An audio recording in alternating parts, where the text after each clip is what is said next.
Welcome to the WorldCast Podcast, episode 4. And today we are with Abdullah, I'm the student president. Avery, I'm the student union vice president and officer of faculty. I'm Daniel, I'm vice president for the Life Horticulture.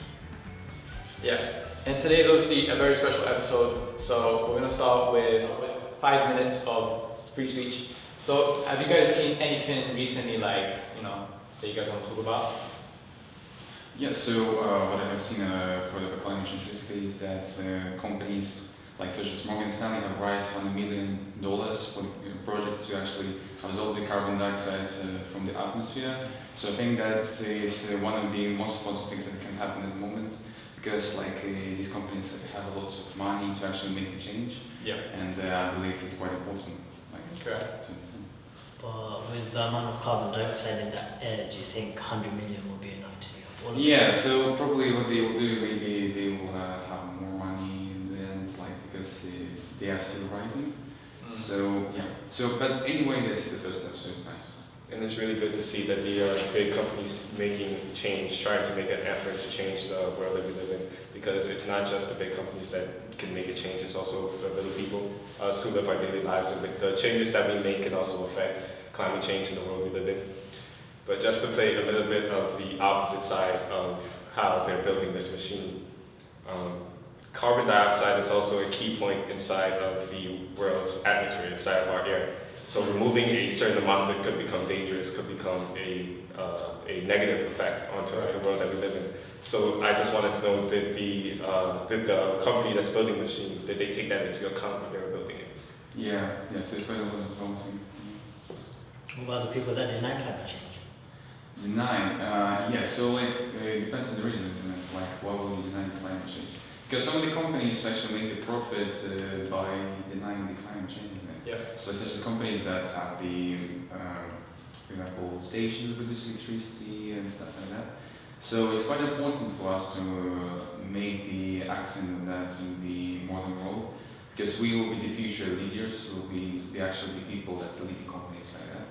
And it's important for us to understand from a young age that's quite an important problem. So, yeah. And also, like he's saying, how people profit off of this. A lot of world companies at this moment run off of fossil fuels, which burns a lot of carbon dioxide. So switching over to mainly just renewable energy, which doesn't produce as much energy as fossil fuels on a day-to-day basis, could be difficult for them and could lead them to bankruptcy. So their response to that is to deny the fact that climate change is affecting the Earth in such a detrimental way. Right.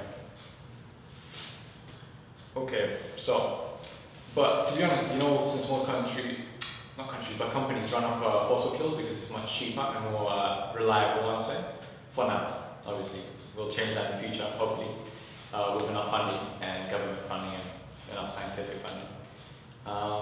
But yeah, I think what you said was true, and that could improve into the future, definitely. Coming into another thing that I'm studying biology and chemistry and physics, applied sciences at the moment. And one thing that I came across is that renewable energy, as reliable as it is, it takes time to build up. And I was wondering, and I wanted to get you guys' input on this. Do you think that we should continue to put funding into it if the chances of the damage being done by fossil fuels will already catch up to us by the time that we have perfected this renewable energy? Probably, because I think we already, since we've been using fossil fuels for 200 years now, since Industrial Revolution, that's when it really started to peak. Obviously, we've been using it since the start of Earth because of animals and all that other stuff. But Industrial Revolution obviously peaked it. So I think it's not going to be bad, hopefully, but it's definitely going to be bad to that point because it's already getting pretty bad. As you said, building up that renewable energy, it's going to take a really long time, and with fossil fuels, it makes things much faster. So if without that pace that we have, do you think humanity can proceed? How it can, other than how it should? I think it can proceed because in the venture to create renewable energy. There have been many ventures that's come out of it. Like in the event to replace the modern car that produces a lot of carbon dioxide, they created electric vehicles. And even though they may have their issues, such as carbon-based vehicles will have, they run on electricity. They don't create any carbon dioxide, which is very good for the environment, which is also helping us proceed technologically wise. Because that invention of an electrical car, that's very big, that's a large step forward. So even if we have to take a step back from doing things fast and doing things at the pace that we do it now, I think it's worth it for an advancement as big as that. What do you think about hydro cars? Talk about cars. Hydro vehicles, I think it would depend on how the company will build it, because a lot of things with hydro vehicles, it runs off of water. A lot of the elements in the car, they can be affected by water. So it needs to be monitored, it needs to be managed, it needs to be built properly in order to fulfill its purpose without causing danger, without being a liability to itself. Yeah, I think in terms of the hydrogen cars, I think Hyundai, Korean company, has already produced one model. I think they quite successful actually at the moment, so that's all I can say. But the thing is with the electrical cars that they use energy that is being produced by the fossil fuels. That's the biggest problem. And also when the battery that can last for some time needs to be replaced, and when it's replaced, it cannot be really recycled. So you just put it in the landfill. And what it does, it just puts out also more danger to the environment. So maybe it's actually the best option to have the hydrogen fuel cars than the electrical ones. Because it seems that the electrical, okay, they don't release the carbon dioxide, but they still impact us because we use more electrical energy. Okay, right? Yeah, so it doesn't really make sense while we change it, because it's still emissions. So yeah, it's best to have hydrogen. I like that you brought it up, especially the part about the batteries, because as they have their effects, like once they run out, you just throw them into a landfill. Yeah. And a lot of those batteries, the cost for them is so high because what they're using to make those batteries is that a lot of them are lithium-based. And when you're using lithium-based batteries, it requires a lot of mining, and that does damage to the earth, because lithium isn't something that's found on the Earth's surface. You have to dig really deep for it. And once you do that digging, it damages the earth, it damages the placement of different soils and different animals and habitats, because once you're doing that mining, you're disturbing the natural ecosystem of that place. So even without considering the effect of just throwing away the battery and replacing it, you have to look at the natural effect it has on the area around it in order to construct that battery. So now we're going to be moving on to the college section, where we talk about problems that we could change inside the college in terms of sustainability and climate change. So have you guys seen any problems? Because a lot of people have been, on this podcast, have been mentioning that the college doesn't have enough, for example, solar panels on the roof. They have a lot of roof space, but they have no solar panels. That's what they said. A lot of people have been saying that. The thing about solar panels, because I had to do my research on this before, the thing about solar panels is that it depends on the kind of solar panel that you get, because a lot of them, depending on the material, because you'll get some that's built out of a plexiglass polymer, where it's covered with that, it's coated with that in order to make sure it's sustainable. But as that burns out, it gets into the inside of the solar panel, which then, once that electricity leaks out, it becomes dangerous. And then the alternative to that would be using a solar panel that uses crystalline properties, but because of what it's built out of, it uses a lot of money. The cost of it is way too high. So trying to use solar panels for the amount of roof space that they see within this college, it's going to cost too much. It won't be sustainable. So solar panels, though it is a good form of energy, you can't sustain that over a long period of time, because even if you get the higher price solar panels, they also burn out, and then you have to replace them. That's even more money you have to go into. So you have to look at not only looking at the sustainability of the energy, but the sustainability in terms of cost. And we live in London. Yeah, there's not a lot of sun. Yeah. So the energy you generate from those solar panels isn't really going to be reliable. Only in the summers, right? Yeah. So. No, in winter, that's when the sun comes up. It comes all the time. It's just sometimes Usually it's probably. Is there anything else you guys spotted, like problems, like Recycle change? bins. Recycle We bins. don't have them.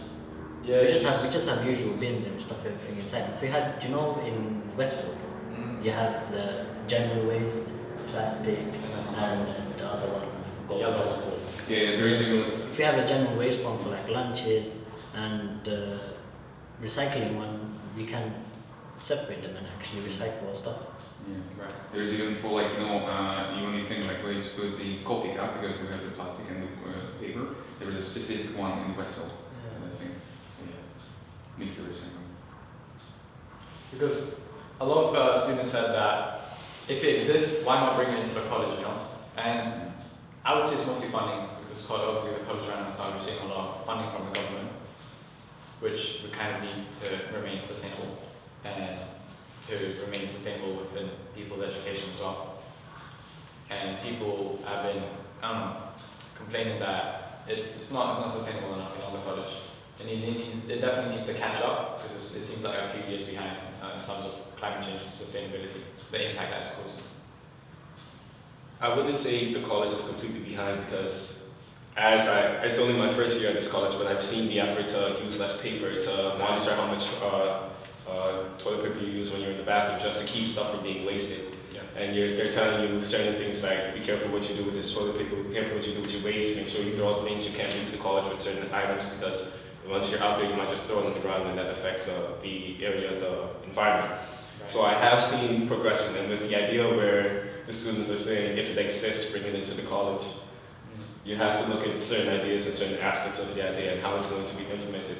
Because if you're looking at something that's implemented at a large scale, how are you going to shorten it down in order to be implemented within the college? Right. Because these things, it takes time to think through, which is probably why there are instances where people are a bit behind, because they're actually looking at the problem and they're trying to make sure that the solution they come up with isn't rushed but effective. Because obviously rushing solutions is always not the best idea. Because if you rush your ideas, there's obviously going to be like gaps in the middle, you know. It's not going to be like fully fulfilled. And yeah, have you guys seen any more problems in the sector? What I think is very important actually that we don't actually get enough is the education that we actually need, how we can behave to like make the world better actually. Because many people actually don't understand what's the problem, like what is happening in the world, why the icebergs melt, why it's happening around, like because some people just don't memorize it. And what college can do itself, like to run the sessions sometimes, like tell students like you to make this thing needs to behave in a certain way, like put the trash in like the correct place and stuff like that. Don't do rubbish and things like that. And and also I think what's important to have more recycling bins as Yeah. because like in our canteen, I think we don't have the recycling bins at all. Like we have only like grain and just stands without anything. Just one bin, Yeah. for everything, which is not that exciting. Yeah. So we're going to move on to the last subject, speech of the news, where I look at my news app and I find the first one that comes up for climate change or sustainability. This time we're doing climate change. So it says, climate change satellites maps warnings impacted on global glaciers. This is 30 minutes ago. It says scientists have obtained their best satellite to basically take pictures of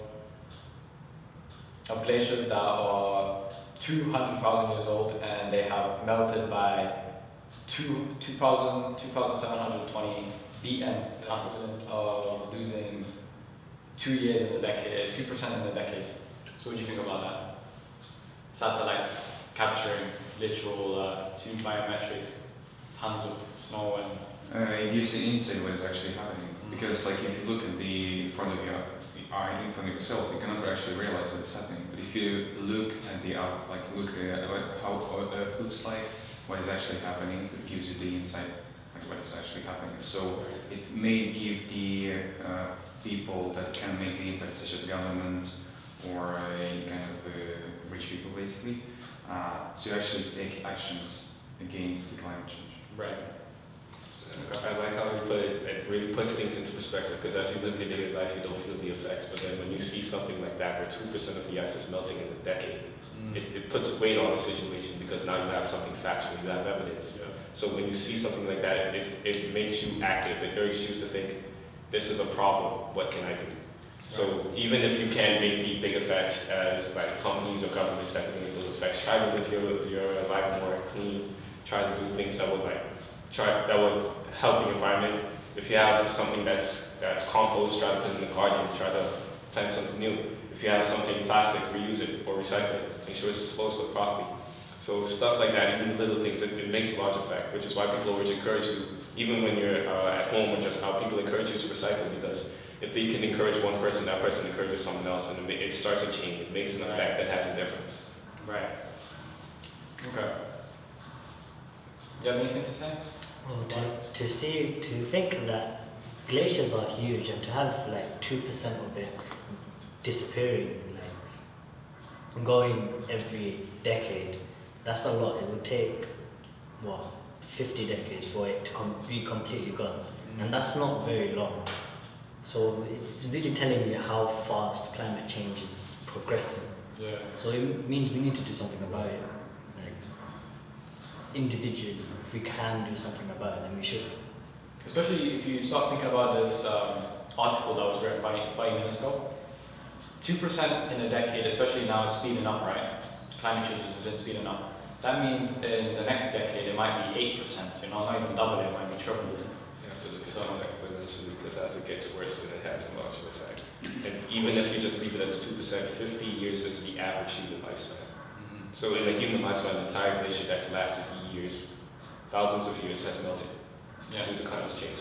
It puts things into perspective, as I was saying. It lasted over 200,000 years, and by 10 years it melted 2%. So that's quite a bit. All right.